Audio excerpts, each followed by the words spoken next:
Ang video na ito mga kaubayan ay tulad ng dati kong nakagawian. Titignan ko yung aking pato na ikinulong. Pagkakainin ko sila kung nangitlog na po. Yan, kung may itlog na. Kasi bali pang 3 araw na. Yun na sila mga kaubayan, no? Oh, gutom na gutom. Gutom na gutom.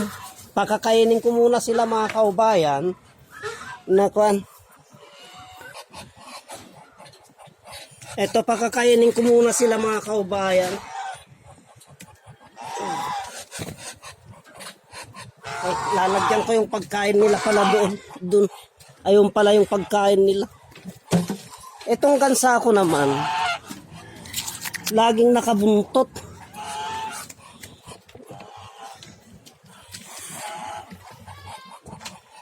Laging nakabuntot tong gansa ko mga kaubayan, kaya hindi pwedeng pakawalan ko tong pato eh.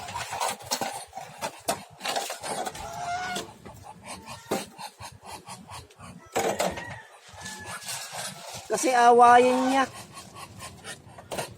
O ayan, o kain na kayo. Huwag mo apakan. Ayan, nalagyan ko ng pagkain mga kaubayan. Lalagyan ko naman po ng tubig. Tubig naman ang ilalagay ko ngayon. Kasi naubusan sila ng tubig. Itong gansa na ito, laging nakabuntot.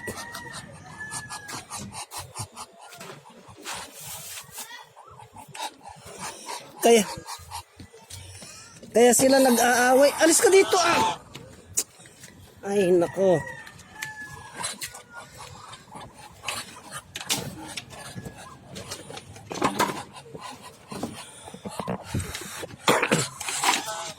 Alis ka.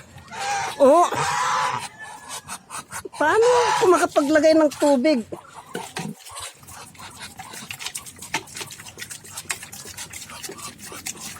Ayan, uhaw na uhaw sila mga kaubayan. Yeah.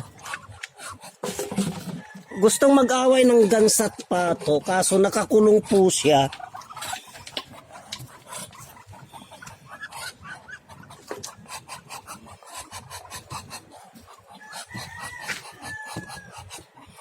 Yan po mga kaubayan. Ganyan-ganyan lamang po yung mga yan, kaya lang nakakapagod din. O, kain na kayo dyan. O, gusto nilang mag-away, kaya lang di sila makapag-away. Pagkatapos ko niyan, ay ito namang gansang pagkakainin ko. Kasi hanggat di ako alis dyan, hindi din alis dyan yan mga kaubayan. Kaya kailangan ilayo ko siya doon. Katulad dyan, susunod na dito yan. O, dito naman po ang kainan yan. Ito naman po.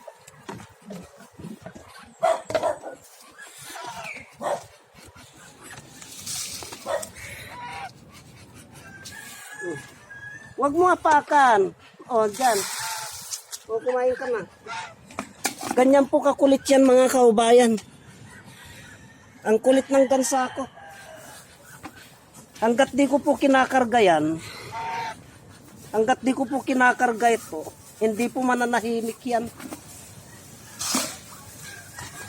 Eh kaso hindi ko pa tapos pakainin yung mga alaga ko.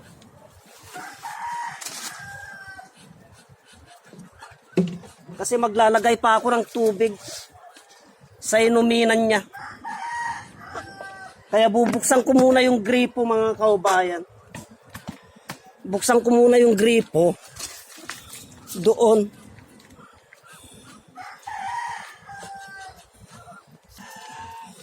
Bali ito ang gripo ko mga kaubayan. Yan.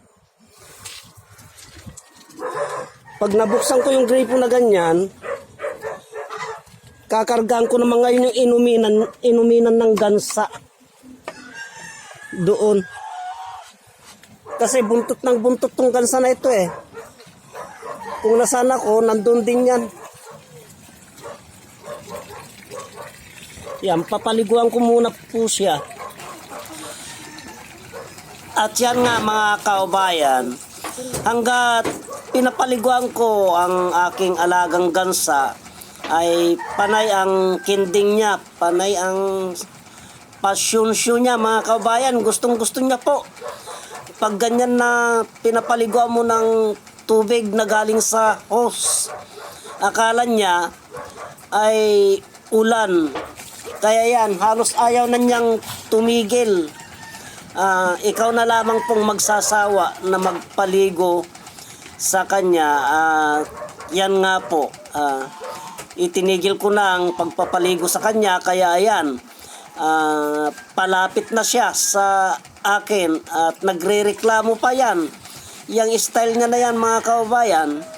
Kaya ito, linagyan ko naman po itong mga bote na ito ng tubig para ibuhos ko naman doon sa inuminan ng aking mga lagang pato. Kaya ayan nga mga kababayan, ay binuhat ko na itong tubig na ito at ilalagay ko naman dito sa aking mga pato. Ibinubuhos ko lamang po sa kanilang inuminan. At yan nga po, nakasunod na naman si gansoy ko, kaya papatayin ko muna yung hose ng tubig. Hanggat pinapatay ko yung hose ay nakasunod si gansoy.